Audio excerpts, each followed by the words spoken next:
We see a lot of people moving cities and states based on income tax.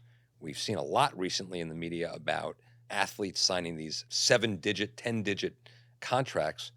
I don't know if they're crying about it, but you're hearing, well, it's not as much as you think because we get taxed in every state we play. So what happens to an estate if I do all the work here while I'm California and then I move to another state? Terrific question. And Or my beneficiaries, yeah. right? I die and they've already moved to another estate, right? Our kids grow up, they don't necessarily stay next to you, and they're the beneficiaries. Or if I set it up and I move, I guess that's maybe 2.5 questions. I'll start with the football piece, which is every state they play in, they're taxed in that state. So that's certainly true. And then I'll take the beneficiary piece first. The beneficiaries of the trust can be anywhere in the world that they want to be. They're still going to have access to the trust. It's not state specific by any means. Now, if mom and dad are the grantor, settlor, trustor, this is all synonymous for the same thing.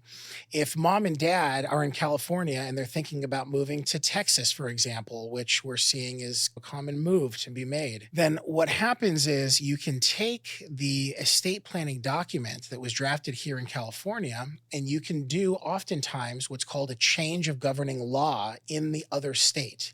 So in California, a trust will say, governed by California law, you can change that provision of the trust to accommodate the new law in Texas, for example.